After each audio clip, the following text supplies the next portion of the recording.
Hey guys, this is Corey here.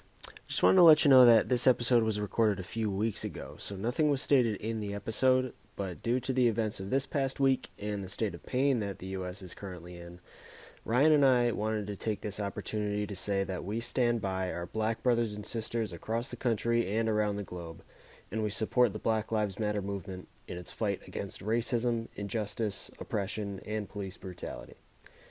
Now is a more important time than ever to let your voice be heard, so we encourage you to get involved however you can, whether it be speaking out, amplifying the voices of others in their fight, educating people that might not know better, participating in protests and demonstrations, or if you have the means, donating to the cause to organizations such as the Minnesota Freedom Fund, the GoFundMe of George Floyd, the National Police Accountability Project, the Black Lives Matter movement, and many more. I'll be posting links to some of these in the description. Thank you for listening, and please enjoy the episode. But yeah, I mean, congrats on moving, dude. That's pretty awesome. That's like Thank you. That's a nice milestone, dude. Checked it off. Yeah, I have a house. Yeah. I own a house now. I mowed the lawn today. I was just saying that earlier. You mowed the lawn. That's very impressive. Yeah. It almost sounds like a metaphor still to me. Like I feel like you're like trying to give me secret knowledge when you say that. I quote unquote mowed the lawn, if you know what I'm saying. Yeah. Yep. Oh. Wow. Okay. Different type of advice now. I see.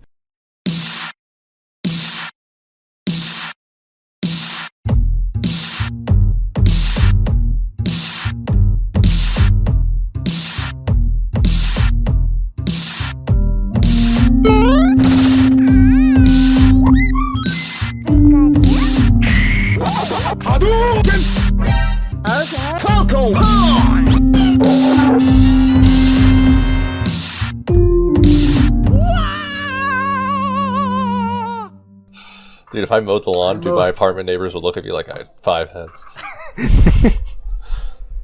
Hello. Hey everyone, you missed us. Yeah, it's been We know. We've been gone, but we're back now.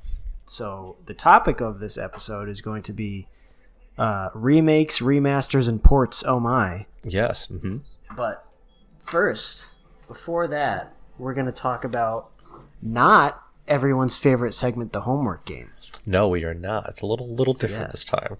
Because Ryan and I'm sure you're aware, but we have not had an episode come out since I think like early March. Yeah, something like that.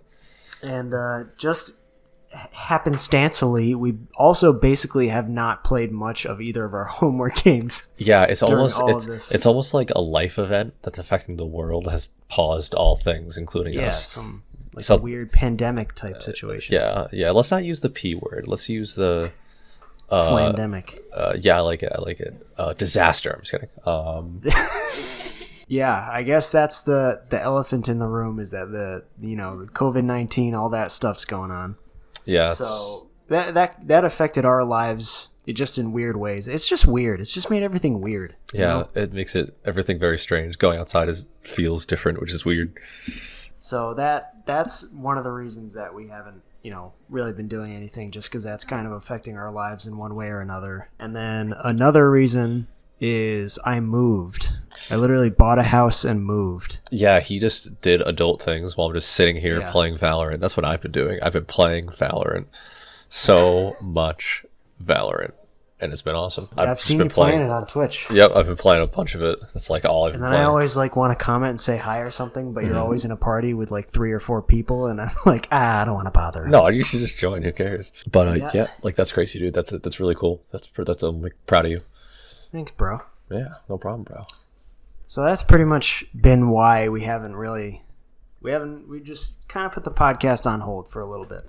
Yeah, but, pretty we're much. Back, baby. Yes, exactly. Yeah, we get to talk about some kind of cool things, and some cool things happened during all of this that we get to talk about in the game world. That's true. Which is kind of cool. Very true. But as Corey was saying, the topic of this is is remakes, remasters, and ports, which are all just kind of like it's like a new age thing. It's like as gaming is getting older, it is now fully going the movie route of just recycling everything. Yeah. And But that I feel like with games, it's not such a bad thing. I'm like okay with that because games No, are. it's not. And even films can sometimes do okay with it. Yeah. But it just feels different when it's a movie versus when it's a game, you know? Yeah. I know, for example, So- I really want to talk about a couple different games, like Final Fantasy, for example, that came out for us, and things like that. There's a lot of good stuff. FF7R, that's definitely been a lot of the rage in some of the internet circles that I'm in right now. Mm-hmm. But, Yeah. Before we talk about specific games, we felt that just to give all y'all plebeians a sense of, the topic at hand here, I looked up the definition of remakes, remasters, and ports. Yep, clearly I already knew what it was, but please say it for for everyone else. Yeah, I already know what it is, but please tell everyone. Yeah. These terms a lot of times are often used synonymously when really they kind of mean different things. And we're not necessarily video game experts. We're not making video games, and I'm not sure anyone really. I'm not sure there's like some sort of handbook. Yeah, basically just to draw a little line in the sand between these terms, just to clarify. A remake, usually the new game shares a similar name and follows the same story, but usually there's changes in content, new features to make the game more replayable and longer, and address concerns. No, I don't like this definition. I disagree. We're off to a great start. Basically, so a remake basically means the game has been made again. It's been made from the ground up. Yeah, I think typically things that you would see with like a remake are it's got a completely different art style, or it's built in an entirely new engine. It plays differently. And the main thing is that usually it doesn't use the straight assets of the existing game. Yeah, it's definitely usually the game that's done over the most. Like the most work that's been put into the new title, that's like usually what that usually falls into, like a remake category. Yeah, exactly. It's effectively making a new game, but already with the game in mind, if that makes sense. Yeah. Using the older game as a basis. So an example of that would be like Link's Awakening for the Switch that just came out not too long ago. Yep, I would definitely agree with that statement. So then you have remasters, and I was reading off of Quora, by the way. I had a better definition list before, but I lost it. Oof. In my in-depth prep for this episode. Yep. Mm-hmm. Yeah. The new game usually has the same name with remastered or something similar afterwards. Content, gameplay, and story are nearly identical. Only presentation and graphics are changed. I don't think that's, I'm not sure it's exclusively presentation and graphics, but that does basically get the gist of it, where I would agree for all with intents that. and purposes, it's pretty much the same game, but usually maybe with a little bit of a facelift. Maybe they some fix quality the of life graphics a little changes bit. and stuff like that. Yeah, maybe some additional content, maybe some bonus stuff, maybe they updated the textures or something. Yeah. An example of that in the Zelda world would be Twilight Princess HD. Yep. Yeah, or it's even like the Kingdom Hearts like 1.5 HD mixes is like a good example of that. Just kind of and like that definition did say, a lot of times it will have some sort of moniker at the end, like HD, basically, denoting what it is that they did for the most part. And that is a big one, basically just taking games that are older and giving them a facelift, putting them in high definition just to fit with the times. Mm-hmm.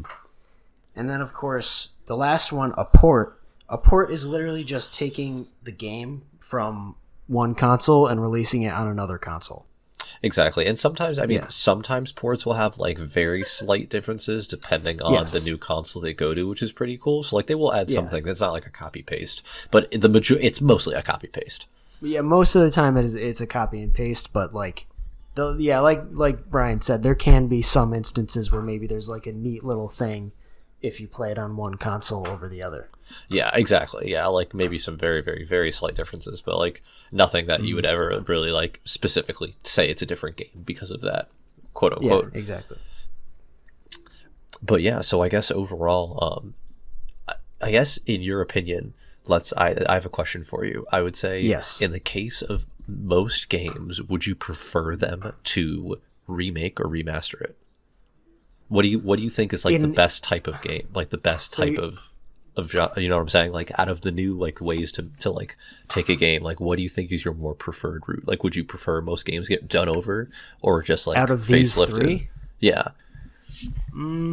So I know that depends on like the title, but like, you know, let's say like even let's say they did in partners with the new Paper Mario game, they made a Paper Mario. They redid Paper Mario 1. Would you want them just to do like a remaster or more of like a remake to it? Definitely a remake. A remake. Definitely well, because I feel like because if they remade that specifically, I feel like the most likely way that would go is that they would just kind of give it similar mechanics and art style to what the new game is going to be like. If you know what I mean. And I feel like that might just fall under the umbrella of a remake just because I'm thinking to remaster like the original Paper Mario, it would basically just be a little bit crisper looking, a little bit nicer lines and stuff. In that case, I would probably want them to remake it. I would say in most cases I would like them to remake games over a remaster. I could see that. I'll lay my cards down on the table right now.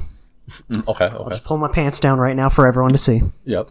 I'm definitely a proponent of remakes and remasters and ports in general. Yeah. I don't, however, think that they should be done frivolously.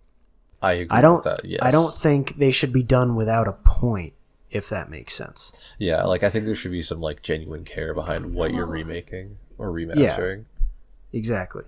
And that's, you know, a lot of times there are some series, like even two of my favorite series ever in video games, Zelda and Pokemon. They're both getting into a territory where it's like they're kind of alternating between like here's a new game and then to hold you over for when the next new game is, here is some sort of remake or remaster. Yeah. I see. They're definitely encroaching on that territory, and I feel like it's kind of a dangerous path to be treading, but at the same time, with those series in mind, they usually do take the care to really revamp the game if it's a remake. Yeah, definitely. They put enough content to it where I think it's worth it in the end to usually get most of those games. Like especially. So if you that's care an about interesting interesting question that comes to mind too, specifically with Link's Awakening for Switch. And I was gonna talk a little bit about it later, and I'll probably save some for later. But just because it's related to what you were just saying, whether or not it's worth it, that game was made for the Game Boy, that initially released on the Game Boy, and as such, it was a short game. And that's kind of in concept, that's what it's supposed to be too. It's kind of supposed to be like somewhat of a small adventure. Yep. But on the flip side of that, you remake that game for the Switch, you give it a brand new coat of paint, make it look absolutely gorgeous, it plays fantastic. And of course they did add some new content, but for all intents and purposes, the base game pretty much stayed the same. So the question that a lot of people were asking, and that I think there's pretty much a split camp on, is whether or not it was worth the full price. Because as a Game Boy game, it didn't cost as much as a full console game. But then, of course, because it's releasing for the Switch, they charge the full $60. They charge the full retail price. Yeah, 60 bells is a lot. Yeah. And for someone like me, who's a diehard Zelda fan, who would probably get that game anyways, it was definitely worth it for me. But I could totally see the other side of that argument for just like a passing Zelda fan or someone who just thinks the game looks cool. They might pick it up, play it, finish it in, I don't know, 10 hours maybe, and then be like, okay, that was like shit. I'm not sure if that was worth it though. Yeah, I get that. I think that's something that a lot of people do. That's like definitely the most negative connotation I think to a lot of remakes or remasters is like the pricing point of it, because you really are like people. You can't wrap something like it's totally new, where you know what I mean. Like some of that value has to not be there because you're reusing said like IP, which is important. Yeah, and then it all comes down to really how much care they put into it. And when I would assume when you're a game developer, a big factor is how much liberty you're going to take with the base game. Because, you're kind of walking a fine line. Because on one hand, if you change it too much, people are going to be like, what, this isn't even the same game. Like, what the hell are you doing with it? You're ruining a classic. On the other hand, if you don't change it enough, people could be like, okay, I literally already own this game, so why would I buy it? Yeah, and I think that strategy only works when they're very, very old games. Like I know, for example, one thing. It's funny because people would have been very mad if they did change it. Was when they redid the Crash HD trilogy. There's the Insane trilogy. A lot of the Insanity pack. The devs were talking about how they literally ran the PlayStation 1 levels probably like hundreds of times each level to make sure they got the exact like strafing patterns of the enemies, so that way people that wanted to speedrun the game that did it from the PlayStation 1 would be the same in the HD one. And so they actually they left all the glitches in from the old one that they could do. They tried to keep, there actually are probably some new ones in there, but they tried everything. They tried to keep it literally as if they just painted it better, pretty much, except for like some like good ending animation cutscenes that are a little bit different, but like those are more just, again, like quality of life, like good remaster things. But again, like to the core gameplay, each level is like pretty much pixel for pixel the same thing, which is really cool. In terms of like physics, is it basically the same? Pretty much, yeah. Wow. Yeah, that's interesting. See, I didn't know that. Yeah, that was one of the cool, like, I know I watched a cool video with like of like devs reacting to like somebody speedrunning the game, and that was one of the things they talked about a lot as well, and that was like how watching the speedrunners do it, they use the same strats as the old one, for example, like like some areas when they're on the warthog and they like ride on top of like the edge of the bridge instead in some of the areas, like they kept all those little things. They kept all those little things exactly the same, so like people would do it in the same way, but they were talking about like how much detail they tried to pay attention to like make sure that it felt like just exactly how everyone wanted it to feel. And I think they did a really good job at like staying true, because it seemed like they were like big fans themselves. I think it's another big thing is like the people that make them usually played the original game, so they should already be a fan making it. That's the nice idea about a remaster, is that now there's like a fan base and like a big group liking about some certain things that they probably want to enhance, or things they want to take away. People didn't like it in the remaster. Yeah, and that's a big factor in deciding how to do a remake, and just doing a remake in general is you have to have a certain amount of reverence for the base game to appease fans, and especially that's why, like you're saying, some of the remakes that are done by literally fans of the game, they're the ones that might do the best job of paying attention to the things that worked really well in the original game, and adding enough new stuff. And on the flip side of that, you have people who are just doing it just to say, hey, remember this game? Buy it again. Yeah, exactly. And you can especially if you see like trying to think of oh god, I can't think of the title right now, but they it wasn't like Devil May Cry. It was somebody. I was trying to think. There's a couple IPs that got recently bought up by like bigger, like just bigger umbrella companies. Like I think like Rare, for example, got bought up by Microsoft. So there's like a lot of IPs that are kind of like floating, where the original people, if they want to do it again, really won't be there to do it. And those are a lot of games like like if they came up with like a new Banjo right now, for example, like the original creators probably wouldn't actually be there for it, where you definitely feel like there's something missing. I think overall, there's like a different intention to making it, if that kind of makes sense. Yeah, that does make sense. Yeah. That's why I think it's best when the intention behind a remake is genuine passion for the game itself. Yeah, most definitely. And I agree with that. Talking just about like the concept of a remake and why a studio might want to do a remake in general, or even a remaster or something like that. There's a lot of factors that could come into play, and I think that's the best case scenario when it's genuinely... Actually, what I think is the best case scenario for a remake or remaster is when it's a classic older game that doesn't necessarily hold up, compared to modern games, whether it's certain limitations on older consoles that affected gameplay or visuals or audio or something like that, back then didn't really hinder the game at all because it was, effective for its time. But when you look back on it now, you're thinking like, oh, that's a little dated. Yeah, and it almost feels clunky. Yes, and I think that's a really good reason for someone to make a remake, especially because if it's an older game that's not quite as accessible to a general gaming audience now, then the studio is basically reintroducing a beloved game or even series to a newer audience. And that's a big factor that's playing into this, is that we think of some of the classic games that people have loved for years, games that came out in the 80s, 90s, early 2000s even. A lot of the people that were kids or teens playing the video games then are now the adults that are remaking them so that kids now can play them. And I think that's a really beautiful thing.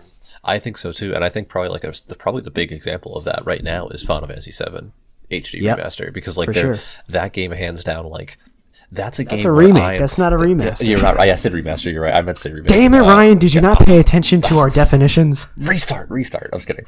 I meant to say remake, but yeah. So like that's like such a good example, because like I'm so happy how they remade that game, because it has such tried and true feelings to the original game, but the gameplay is so updated to the point where like I can see some like, because like I've always like I want my friends to know the story of Final Fantasy VII, but to play the old game now, especially how it is, that I could easily tell that like it's hard to keep that type of attention now, where like back when I was a kid and that's all there was. Like I feel like it's a lot more difficult. Like Final Fantasy VII I think definitely ages differently now when you're used to the way like games or story type games are. But based on that, like you said, I haven't played the remake, but I actually haven't played the original, but I've watched a substantial amount of both, so I'm familiar, at least in a tertiary sense, of how they play. Yeah. And it seems like it's completely different.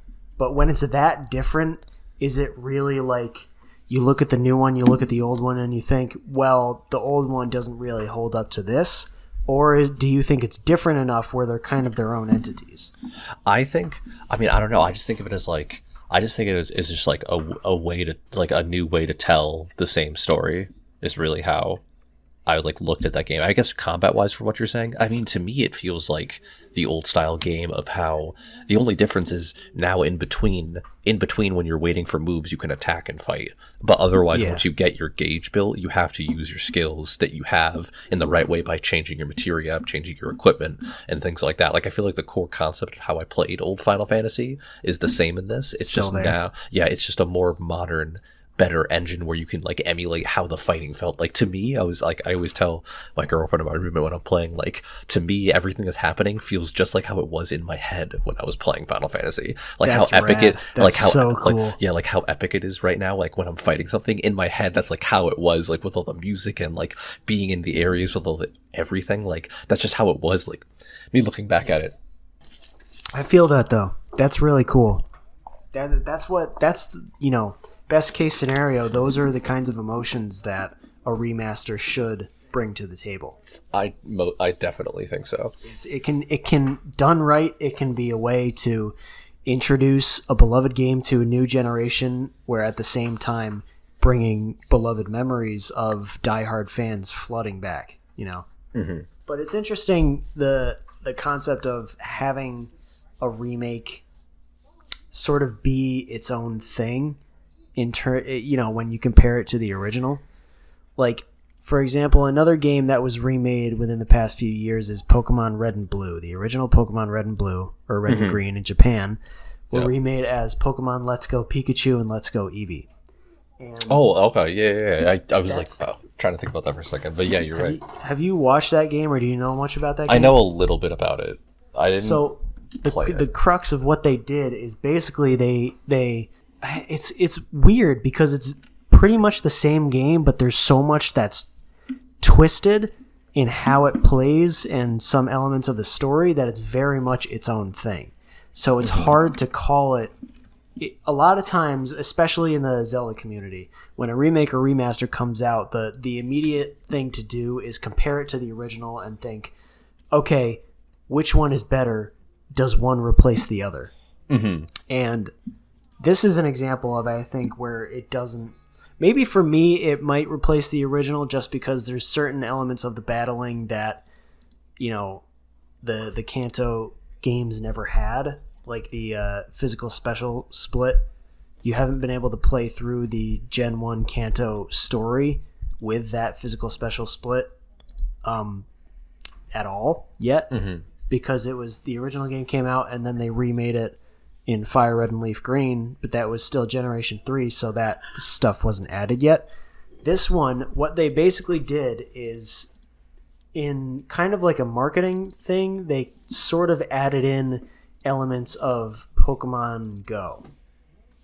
In that, yeah, couldn't you like throw stuff or something? well, that's the thing. Wild encounters are completely gone from the game. Wild Pokemon battles are completely gone from the game. That's weird. So going through routes, instead of walking through the grass and then, there's a random encounter, and then you fight a Pokemon, you're walking through the route and then the Pokemon appears in the overworld, and you can decide whether or not you want to interact with it. Oh, wow. So that definitely changes up, like... That Exactly. definitely... That really... That would make it very different. That would feel very different. But it is a very...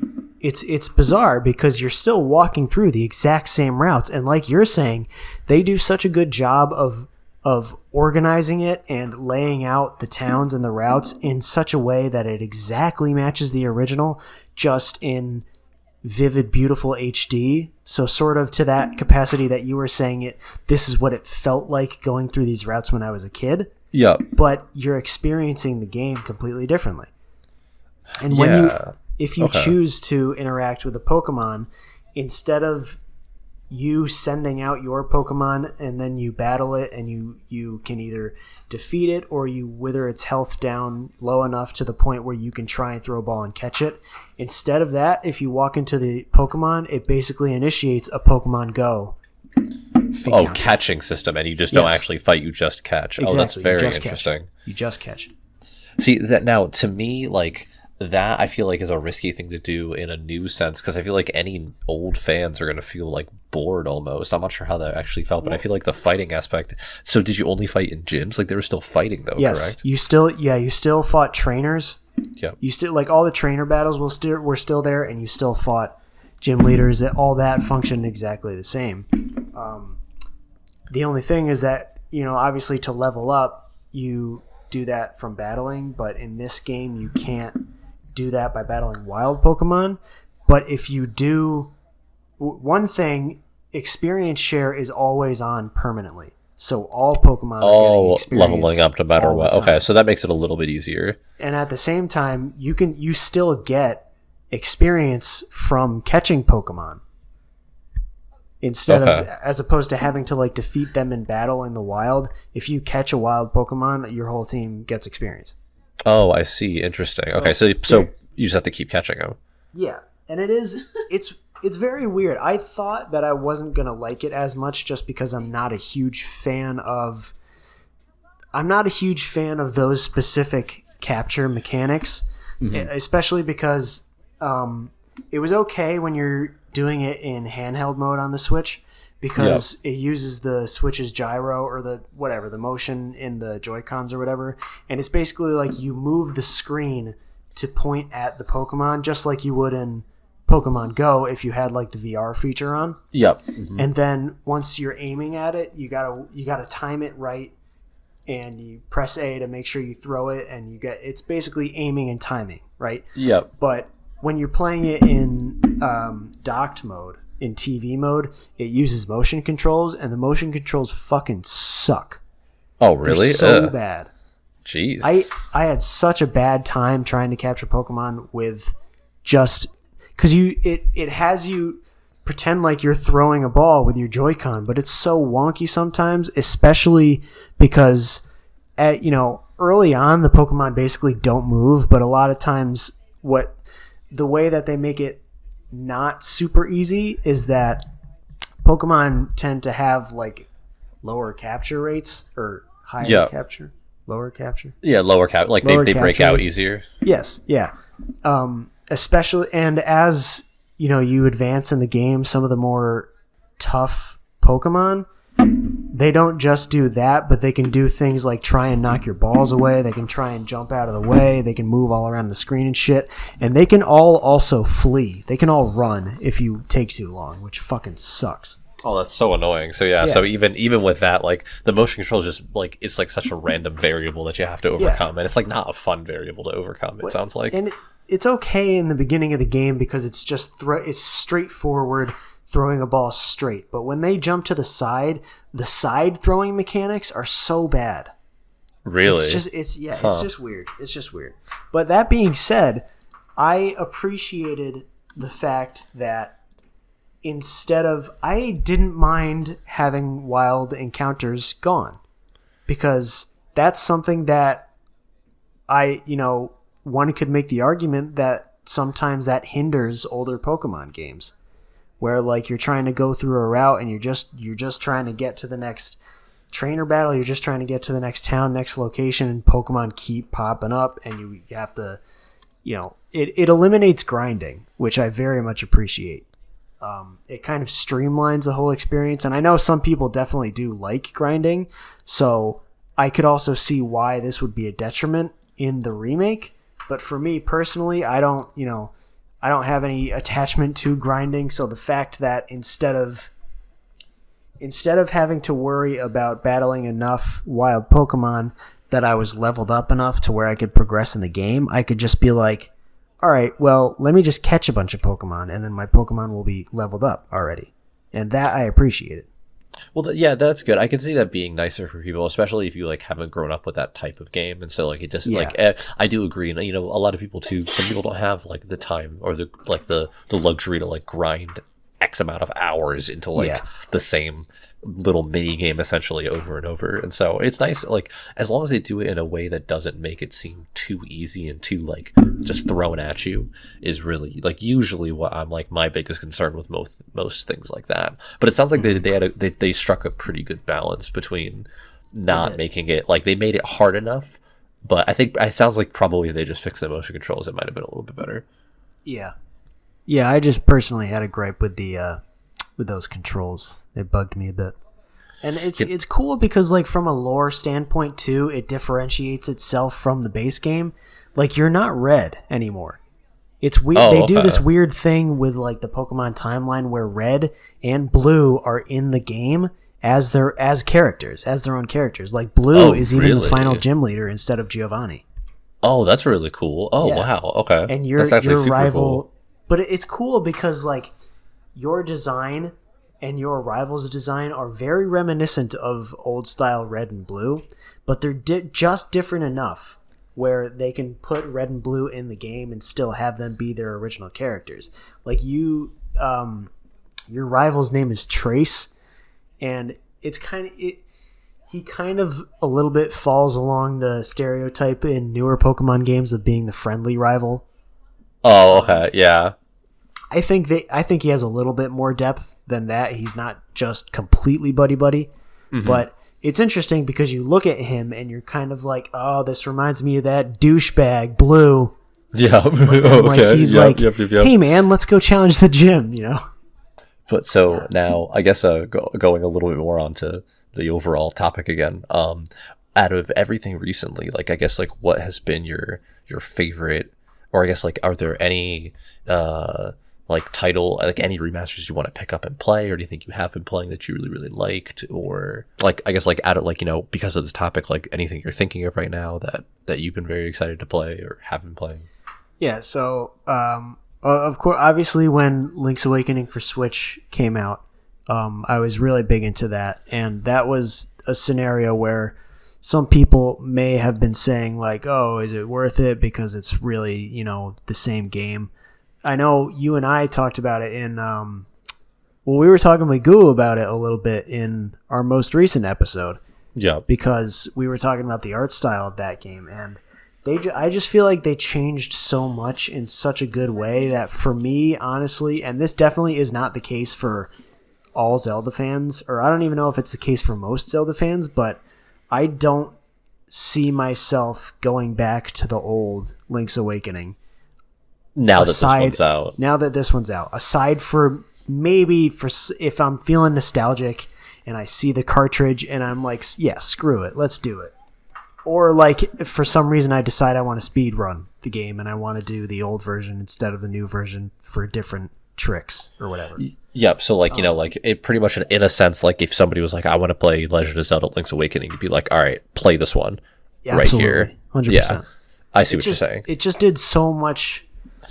It kept what was great about the original and just fleshed it out, because I think that's a prime example of a game that was really just itching for a remake, because there were so many quality of life improvements that were made in the new game. Like, for example, you've played Zelda games, so you know that in some of the older ones, the way that items work is that all of your items are in one inventory, basically, and you have like 1 or 2 slots, and you have to assign an item to the slot. And keep switching them back and forth. Exactly. And, like, micromanage. Keep switching them back and forth. And this was infamously bad in Link's Awakening because it was a Game Boy game, so all you had was B and A. Yep. One of them had to be your sword, otherwise you were basically weaponless. And the other one, it even had stuff. There are elements in that game where you are required to use an item just to traverse. Like, for example, you get the power ring or the power grip or whatever. The power bracelet, yeah. Power bracelet. And that's just used to lift rocks and to lift pots and stuff that were in your way before. And it's infamously known for, if you, in the old game, it would prompt a text box if you walk into something that you can't pick up because you don't have the power bracelet equipped. It would say like, oof, this looks heavy. I can't pick this up right now. And it would do that. In newer games, I could see that happening, but usually it would happen the first time you walk up to it, and then it would never happen again. But in Link's Awakening, the original, it happened every time you walked into one of those fucking pots, even after you had the bracelet.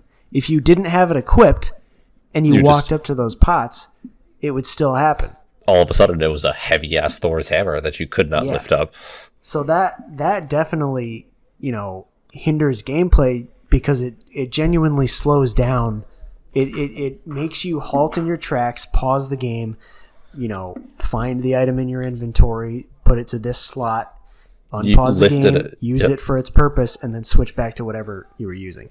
And in Link's Awakening for the Switch, what they did is they basically mapped certain things like that. Lifting stuff after you get the power bracelet just becomes a regular ability that you have. You can just walk up to something and press A.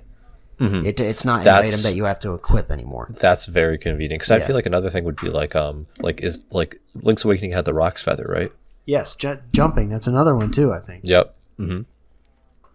Like that, even that, it sounds like, I remember that in the old game, having that equipped instead of having like your shield equipped or something. Yep. And like I'd see an enemy and I'd just jump at it by accident. I'd be like, oh my god, no. Exactly, yeah. Why would I do that? And like, that's one thing. It just makes quality of life improvements that are fantastic, and it keeps so much about, like, obviously it's the same game, it's the same dungeons, it's the same puzzles and stuff, but they reimagine the aesthetic of it, and that's another thing that was begging for it. That game was begging for a facelift because it was originally came out on the Game Boy, and to be fair, it had this is an interesting game to talk about for this topic, because it's basically had ports, remasters, and remakes, this one game, because the original version came out on the Game Boy, and then it had a remaster that came out for the Game Boy Color, Link's Awakening DX, which added color to the game and added a new dungeon, and it added the photographs and stuff that you could use with the Game Boy printer or whatever. And interesting. Okay, that I didn't know. I think Link's Awakening DX was ported to like the 3DS or something, or it's been available on eShops before, stuff like that. Mm-hmm. And then it had the full-blown remake in Link's Awakening Switch. So that's been through the rigmarole.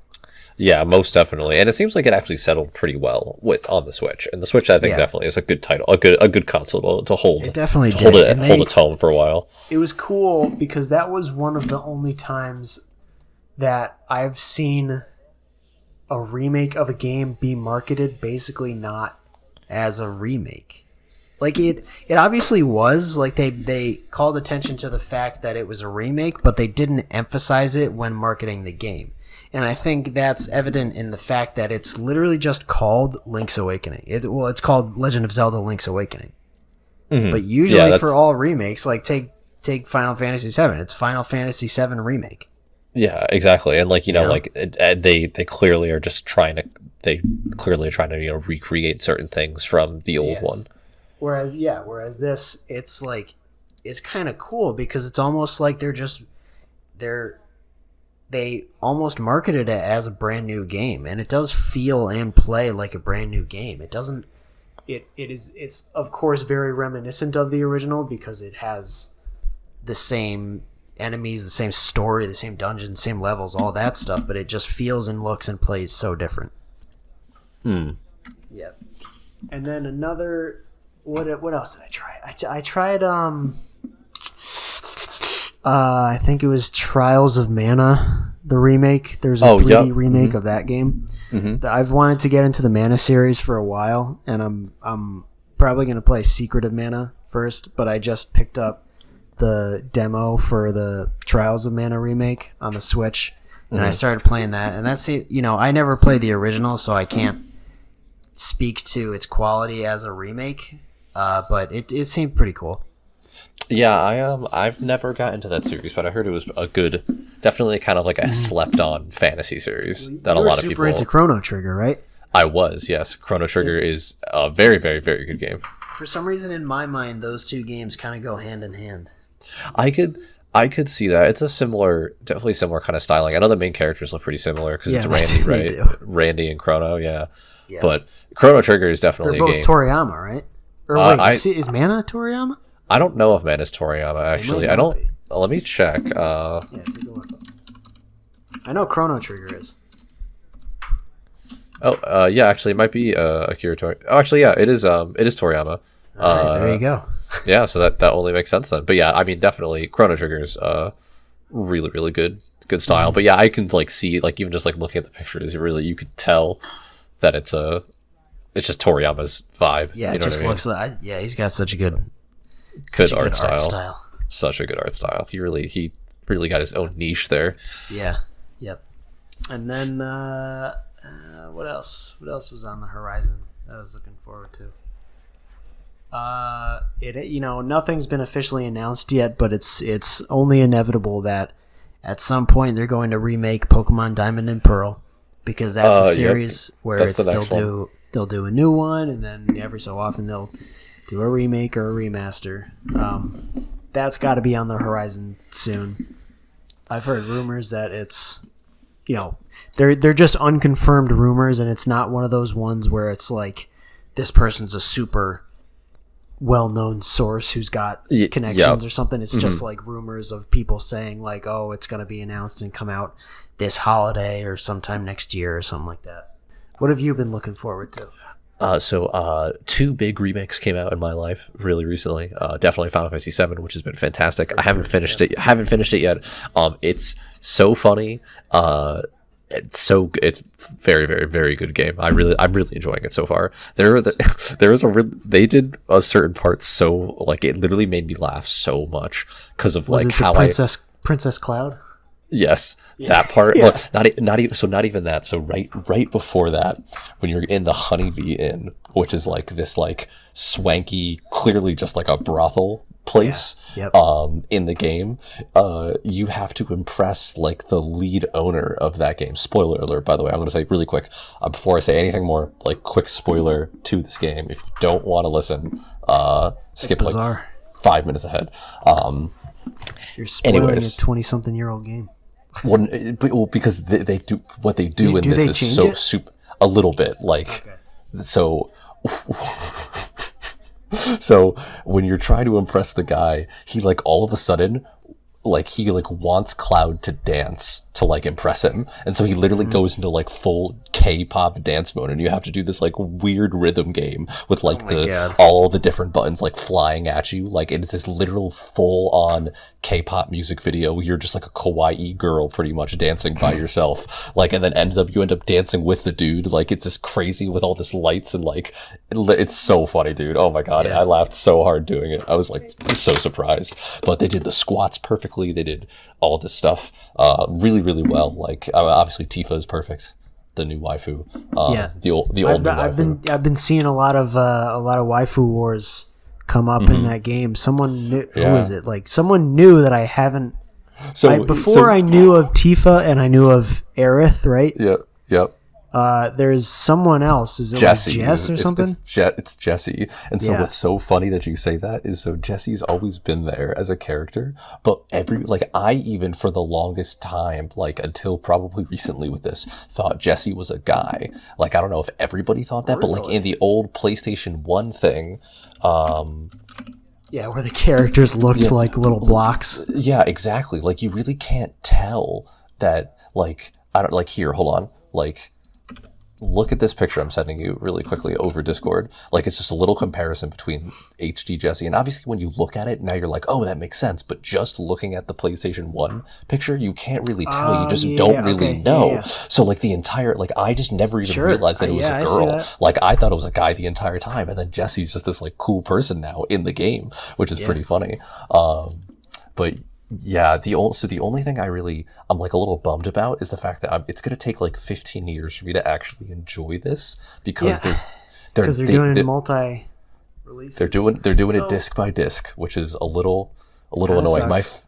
My favorite parts of Final Fantasy, unfortunately, are deeper in. Like all my favorite characters actually aren't in this game yet, which is crazy. Yeah, so that's something that I wanted to ask you before you move on and talk about any other games that you've been looking forward to or something. That's something that I wanted to ask you about. Is that I've heard this game effectively this game it adds enough stuff, it adds enough new content and changes up enough things where it basically does play for the most part like a full game. But in terms of the original Final Fantasy VII, it only encompasses the first couple hours, right? Correct. Yeah. So it literally only goes up to pretty much the first disc. So the old games came in different discs. It's all in Midgar. Yeah, yep. Yeah, it's all the main, which is really crazy because like the main concept of that game is that there's this war between Shinra and this other like warring country called Wutai, and you end up going to Wutai, going to these other areas, and you really don't even know like the main actual villain of this game yet, which is really crazy. Like not even for the entire first disc, like this game, really the villain they have, that's something that I guess I have a gripe about, because clearly they made this game for fans knowing like most people know the story of like what you're watching. Yeah. And so what kind of stinks is that they almost make the villains, like all these Shinra villains, like they look bigger than what they actually are. Like you know that they're not actually important. Okay. You know what I'm saying? Like there's not as much looming threat, if that makes sense. Yeah, it feels like it if you didn't play it, but like to me, I'm like I get a little like all right, whatever. Like come on, hurry up. I can't think of like an example that I'm familiar with. But I feel like I totally know what you're talking about, because like it might be something where someone doesn't play a big role, because they're not going to drastically change the huge story of Final Fantasy VII, because they're just going to do it in longer term. So someone who might not play a huge role in the story in the beginning, they might just kind of like bump up their importance. Exactly. Like you can tell that they're kind of like stretching out like the plastic wrapper a little bit, because like, and not even that, like some of the things like it's like the Hobbit movies.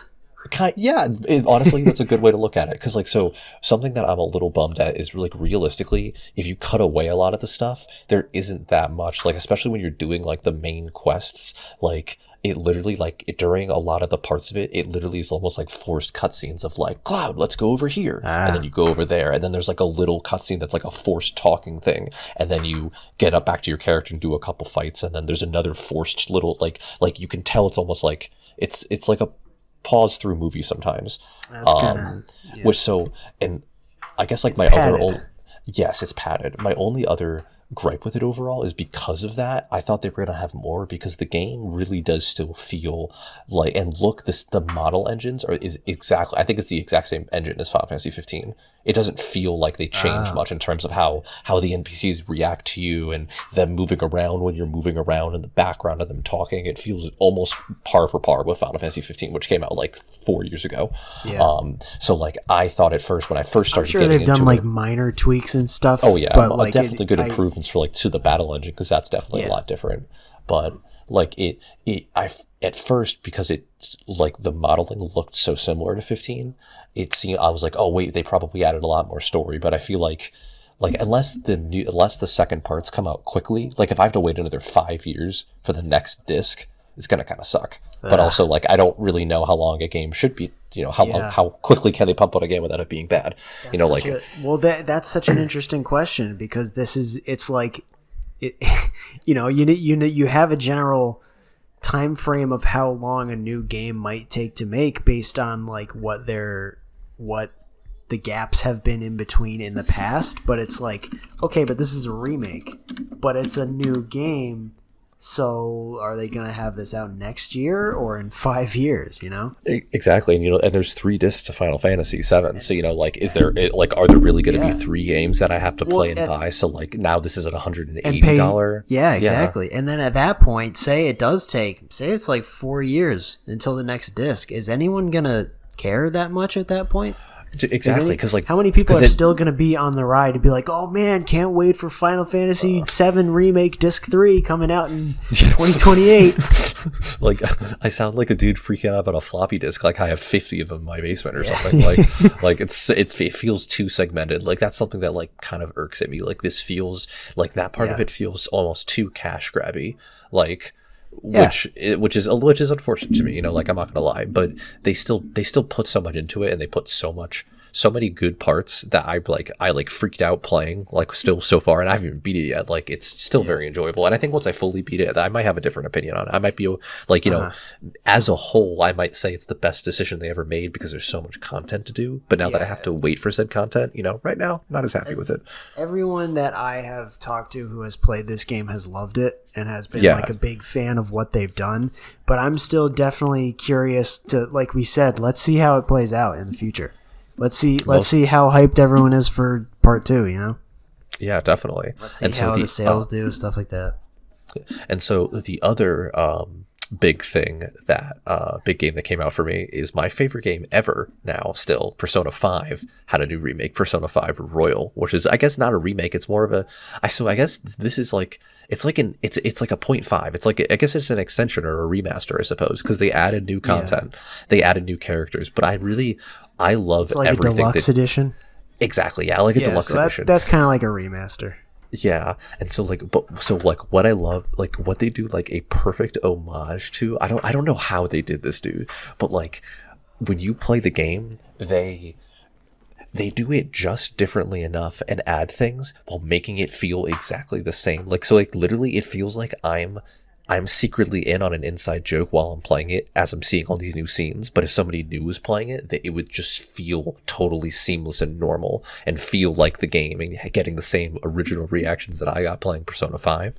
But like in the very beginning, they seamlessly introduce the new characters that, like, I remember, I think I was telling you, I was a little afraid of how they were going to show the new content, because the game is technically a flashback, like your character's recalling what happened while he's being interrogated. And so I was trying to figure out how they were going to seamlessly mesh the new character without like people that have already played it being like, oh, this just doesn't feel good anymore because it's not how it went when I first played it. Okay. But the new character comes in so well, and they even like changed up the relationship between some of the other characters, and you see them more often in the background of things. So like before they're actually in your group, you might see like the last character you pick up, you'll see her in school more often now, and she'll actually kind of feel like you've seen her the entire time, instead of like all of a sudden she's now important to the story and like joins your team. Like she actually cool. Like it's nice. They did so many things that really feels really good to the game, and I've like it's so nice. It's so nice, dude. Is it kind of like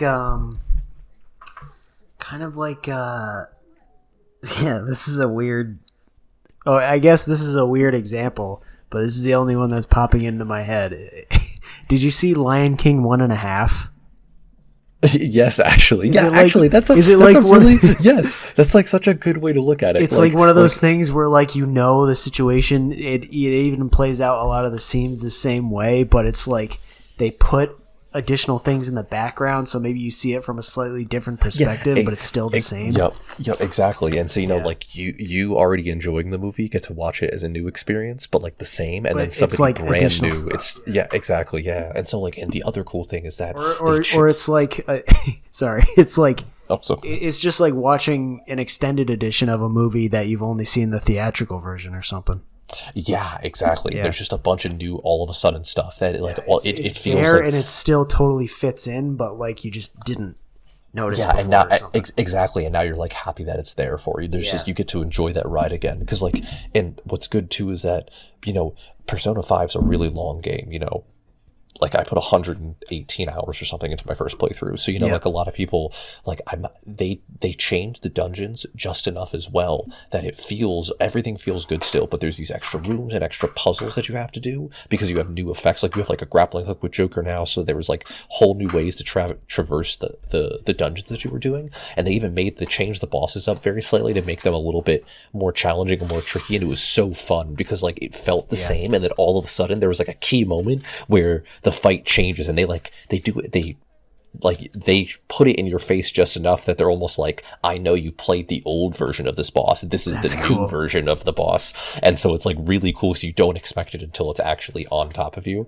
Yeah. And it's like they like literally made a 10 out of 10 game at 11. Like I'm like, wow. I'm like I'm blown away with how good it is, dude. Like I like, it's funny, not even in a bad way. I'll never probably ever play Persona 5 again. I'll only play Royal because that makes sense.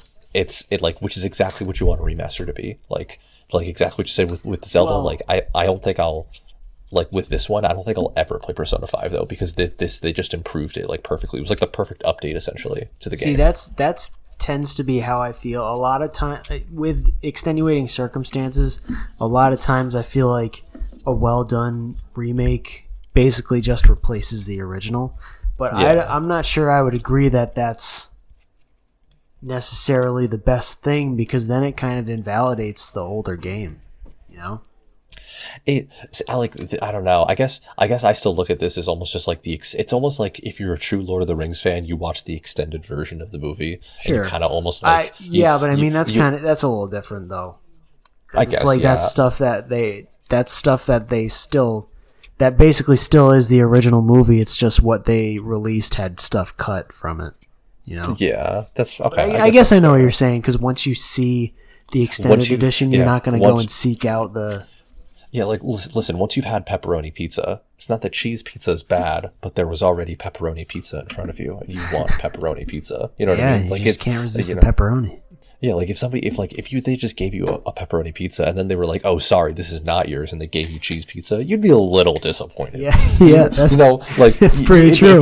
It's still pizza, and you're not like mad that you're not getting pizza. You're getting pizza in front of you, but it's I'd not probably just be like, actually, can you give me pepperoni on that instead? Actually, exactly. And so Persona 5 pepperoni. I mean, Persona 5 Royal, very good game. Persona 5 pepperoni edition. It's very, very, very good game. Super good game. Persona 5 plus pepperoni. Yeah, plus pepperoni. So how do you? Let me hit you with a question because we're talking about specifically this instance. You're basically talking about a remaster or a deluxe edition.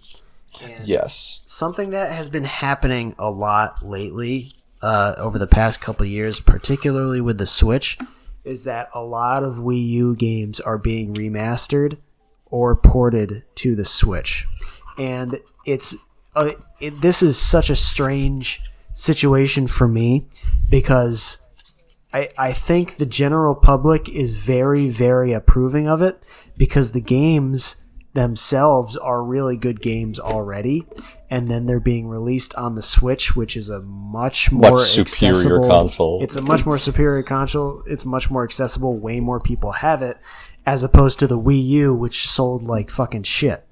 We don't talk about the Wii U. The Wii U is a funny joke that Nintendo fans are like, they won't admit existed. LOL, remember the Wii U? Dude, Wii U. No, but like, I'm a diehard Nintendo fan, so I bought the Wii U right away, and I got a bunch of Wii U games, and like, the games that are on the Wii U, like, it lacked a lot, But the games that are on there, there's some really good gems on there. And it's weird because I feel salty that now they're coming out for the Switch and they're being remastered. And you have to like buy them all over again. Well, that's the thing, is that I haven't really been buying them because I've looked at the remasters, and to me, I look at it and I'm thinking like, okay, well, I still have it for the Wii U, and like I'm not sure the additions are worth it.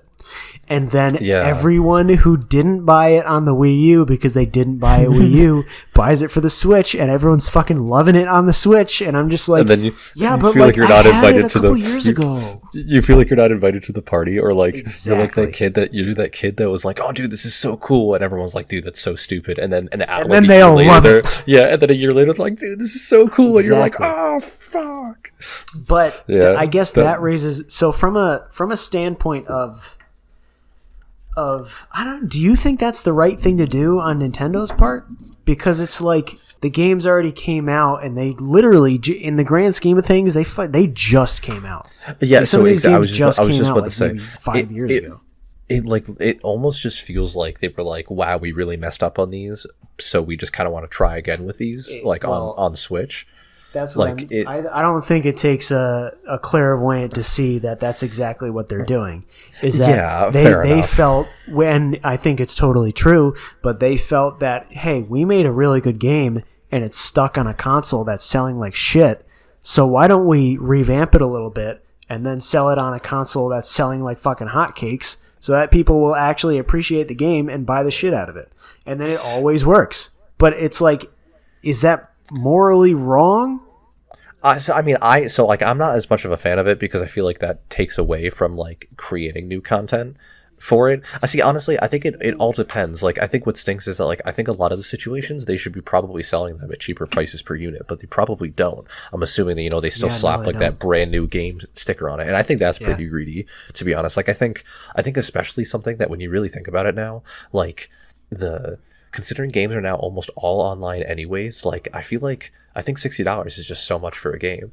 Like, it is a lot. That, like, a lot of that before was like, I don't even know, it was like going to the game store to get the disc and getting a disc, like that physical thing I'm buying. Like, now I'm just buying coding, and I feel like that coding, like the same coding is being copied and generated and sold everywhere. So, like, you don't have to price it at $60 to get money off of it. Yeah. Like, I feel I like, don't know. like, and there's so many games out nowadays, and like sometimes too, like games don't even feel like they give you enough value for $60. Like, I think 40 is like probably the perfect price point.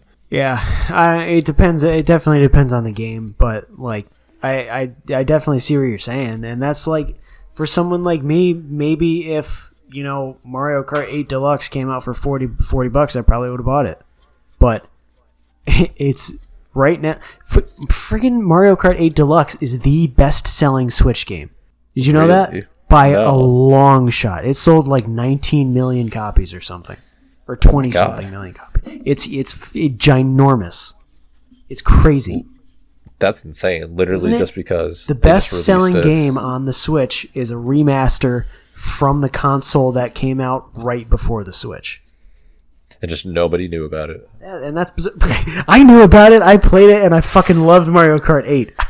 And nobody played with you. Exactly. And all the records are by yourself. And everyone was like, oh, is that good? And I was like, yeah, it's fucking awesome. And then now, everyone's playing Mario Kart 8 Deluxe. And they're just like, oh, dude, you ever try this game? It's so sweet. To be fair, that seems like it's one where they basically included all of the DLC, but they also changed a couple things functionally. Like, they made it so that you could carry... They made it so that the items kind of function like Double Dash, where you can carry two and like switch between or something. Oh, that's pretty cool. Nice. Still, it's just not fair to you. You were there first, and nobody was there to see it. It's Nintendo should consult me before doing things like this. Or at least pay a fee, It's not even fair to you at this point. Exactly. Like, provide me a free copy or something. Yeah, exactly. Supporting them in their downtime. Come on, Nintendo.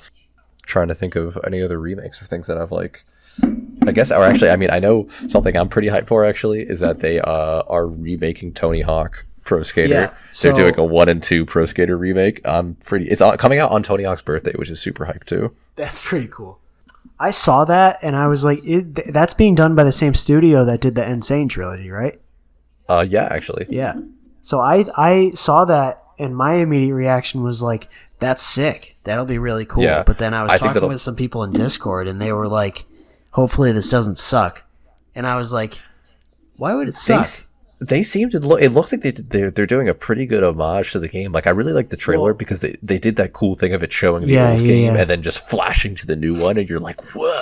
Well, but that's what my mindset was, just like, why would it suck? Because it's taking a great game and then basically just giving it a facelift, and it is one that definitely could really use it.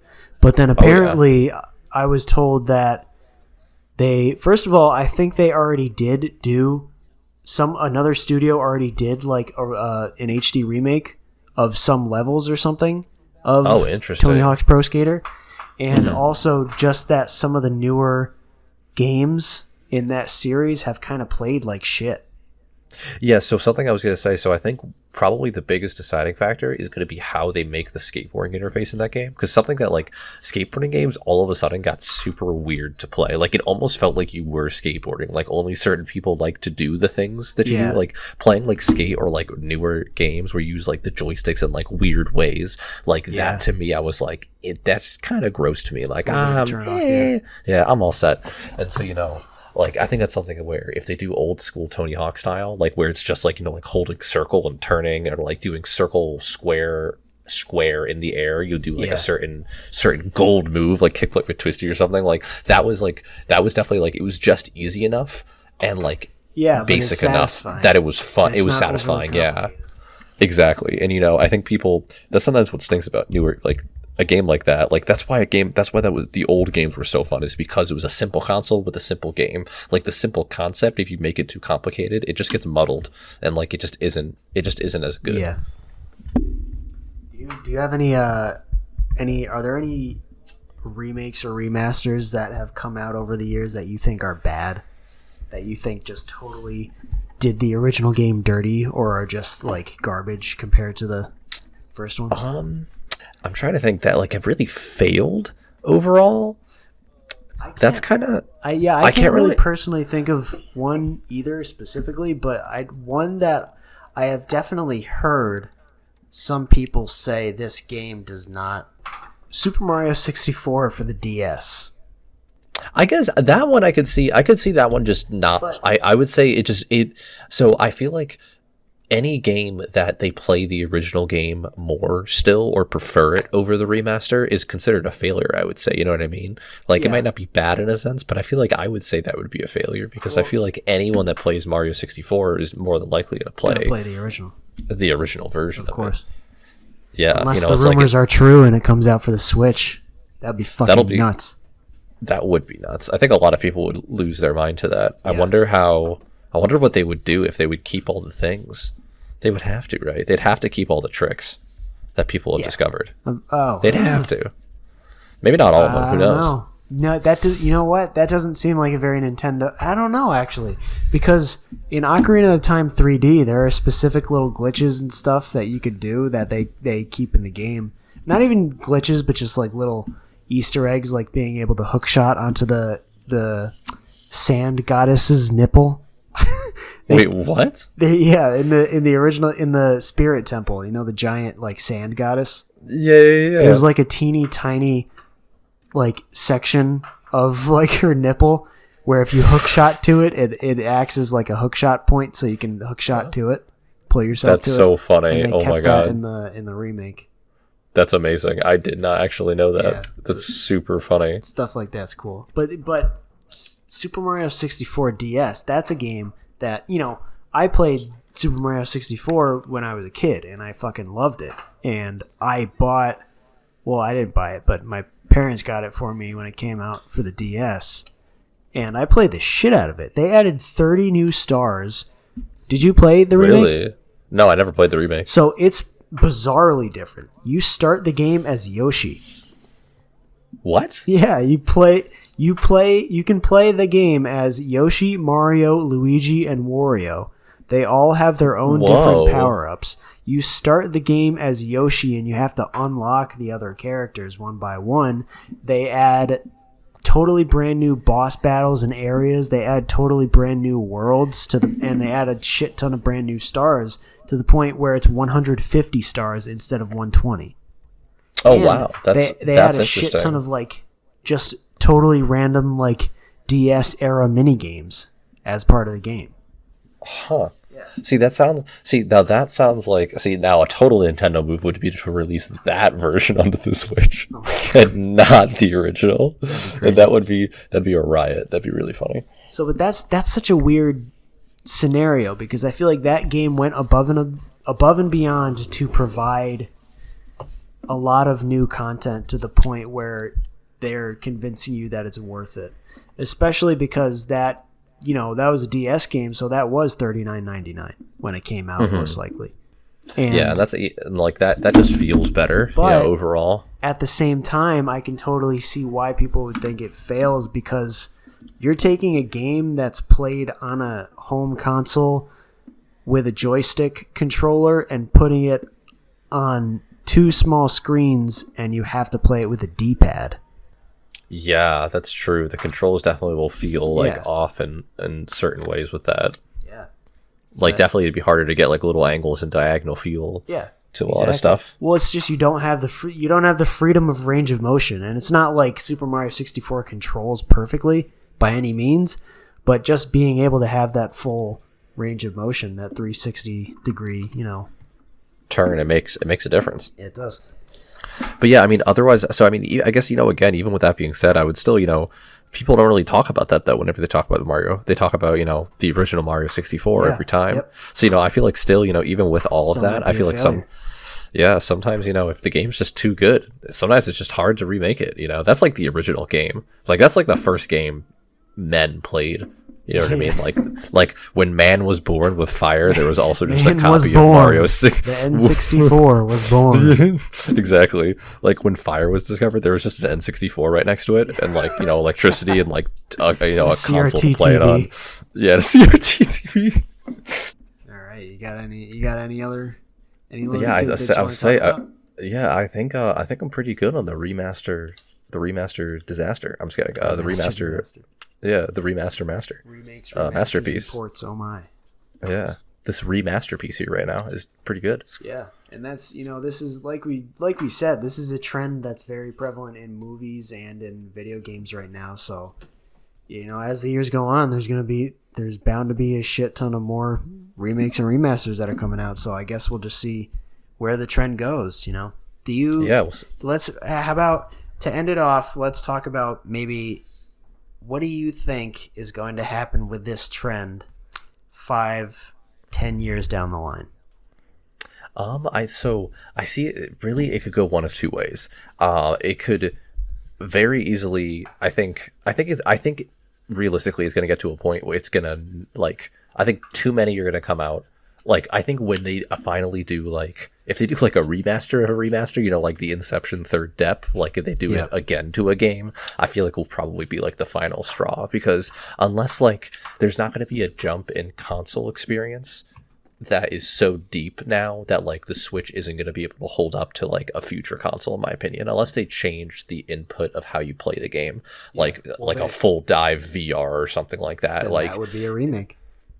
I guess so. I guess maybe it would come to that, but I feel like that's almost not even video games anymore. That's play. That's a new category. It's exactly. It's different from board games or video games are different from board games, and I feel like that's the video game equivalent to when board games first discovered video games. You know what I'm saying? If we get farther than that, that's the next dimension, and so I feel like ignoring that, if they remake another thing like that, I feel like people probably just won't buy it. I think that might be some big fails on companies. I think if they rely on it too much, I think people won't actually buy them. You know what I'm saying? I think people still have to create original content for people to want to keep wanting new things. I don't know. I don't really know. I feel like some people could make an argument that we're already at that point. With the Nintendos of the world, Game Freak and, Zelda games or anything like that, it's getting to the point where remakes are becoming an expected release, and I feel like that's a weird thing to the point where before studios were doing remakes on the regular, like a game being remade was like, damn. You're like, oh my god, this is so cool. You're like, holy crap, this game's coming out again? I can buy it again? Yeah, exactly. Oh my god. But like, it's coming to the point where like it's expected that even the studios themselves are basically being like, they're putting it into their marketing cycles. It's like, all right, we're going to do a new game and then a remake and then a new game, then a remake, blah, blah, blah. Yep. Which is a good thing and a bad thing. I think as long as I enjoy it, that's like the hard thing with everything that goes on. You know, as long as they make it right for me. Yeah. Listen, man, you know, I'm in this life for me. Like as long as I enjoy it, I'm like usually, you know, it's okay. But I see, like, I don't know, like I can't really figure out where I want to draw the line, because like I guess I just don't want remakes to become that evil thing in my head, is pretty much what I'm getting at. Like, because I like a lot of, like, I like the remakes because I love those worlds that I'm in, and I like to revisit those worlds again. But, like, at the same time, definitely. Like, I just don't want them to either be ruined and my childhood memory to be destroyed, and I also want those same creators to, like, give me new stories to enjoy. So, you know, like, I just almost wish they could just double themselves and have a whole new division just to only remakes and a different division to new stuff. Well, I mean, that is the case sometimes. A lot of time, like, take The Legend of Zelda, for example. They've been going to Grezzo for some specific remakes. Like, Grezzo is the studio that remade Ocarina of Time for the 3DS, and then they also did Majora's Mask, and then I think they also helped on, you know, some additional Zelda games. They had Tantalus or something do Twilight Princess HD, so it's not the same teams that are working on new games that are the ones that are working on remakes. So that's a thing in my mind where it's like, if it is hindering the production of new content, then I feel like that's a big no-no. But I guess if I were to give my prediction for 10 years down the line, what's going to happen, I feel like it's going to continue as is, and certain series, like the Pokemons and the Zeldas, maybe some other ones, are basically going to have remakes be a standard expected thing, and they're going to incorporate it into their release schedule. But at the same time, I feel like there are going to be some of those remakes that come out that weren't done for the right reason, or were blatantly not worth it, or were blatantly cash grabs rushed. To the point where rushed. it's going to be I think it's going to be one or the other. I don't think the market's going to be oversaturated with remakes. I think there are going to be those specific series where, you know, they're going to come out with remakes. Other than that, I think remakes might be more of a rare occurrence, if you know what I mean. So I do know what you mean, and I think remakes, like, 'cause I mean, I feel like remakes will always be around, I think, but certain things though, like, so I feel like I'm thinking about this, like, as I'm talking about it, I wonder if there's going to be a critical mass point where remakes, like, I feel like, you know, like, where it's I think more about remakes it, like, than original content.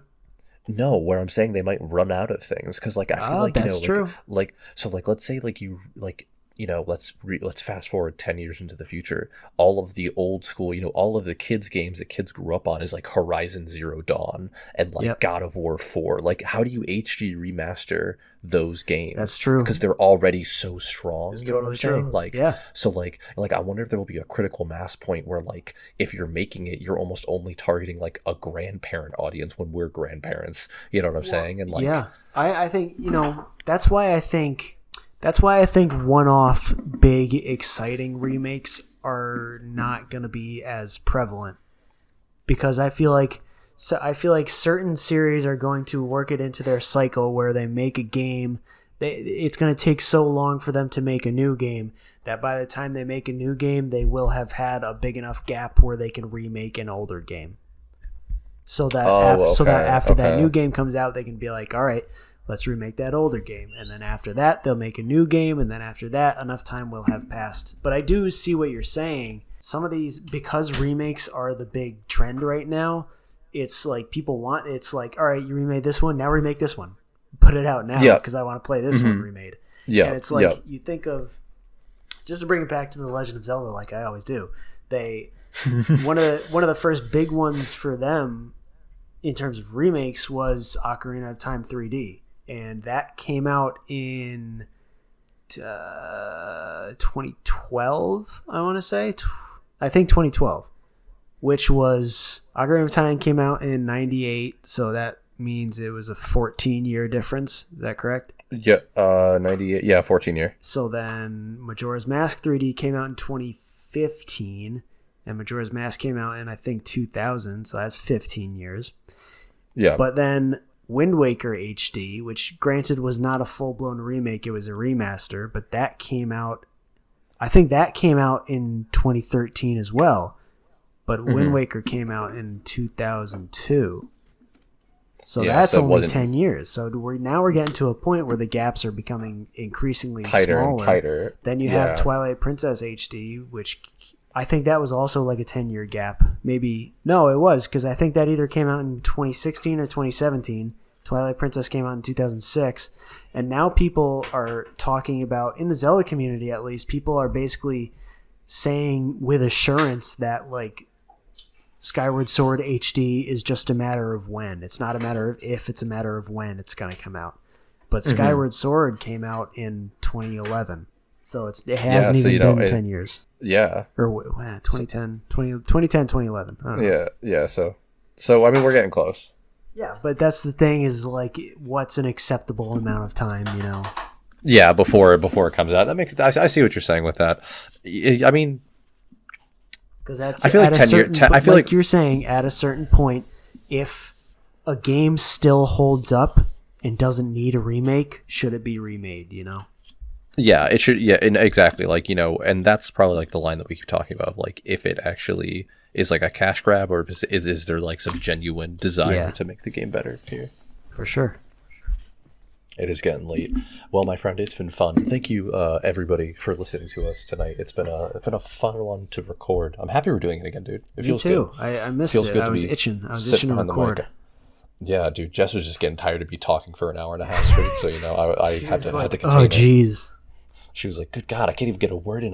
This again. What the fuck? Yeah, God. If you say power player power podcast, we didn't even say the name of the podcast. We didn't at all. What is this podcast, Ryan? This is the Pepperoni Power. I'm just kidding. Pepperoni Power Podcast. This is the Player Power Podcast. This is episode 7. 7, right? Yes. Yeah. This is, speaking of 7. You know, Final Fantasy 7. This is episode 7. I like that. Yeah, we'll have to make a remake of this episode at some point with like with HD titties and J-pop dancing. Yes. So that'll look forward to that, guys. Yeah, keep an eye out for that. Yeah, but we should be making a new episode. We'll try to release it pretty quickly next time. We'll have an update on the homework game and stuff for you guys as well. Yes, so I gotta pick that back up. Gotta keep playing. Yeah, gotta keep playing. Gotta keep grinding. But anyways, guys, it's been fun. Again, my name's Ryan. It was great to talk to you guys. You can follow me on Twitter, Instagram, Twitch at ShadowhawkSSB. Like I said before, I've been playing a bunch of Valorant. I've been doing a bunch of. I have some Project M videos in the works that I'm working on as well, so that'll be fun to release and do. Because I have some cool combo ideas and cool combo videos that I'm kind of working on the side. So look forward to that at some point. It'll be super fun. I can't wait. And who are you, my friend? I'm Corey Richmond. You can follow me on Twitter at Corey Richmond and on Instagram at Corey Richmond 6. I think I've been saying I think it's that for this whole podcast, and I haven't bothered to check.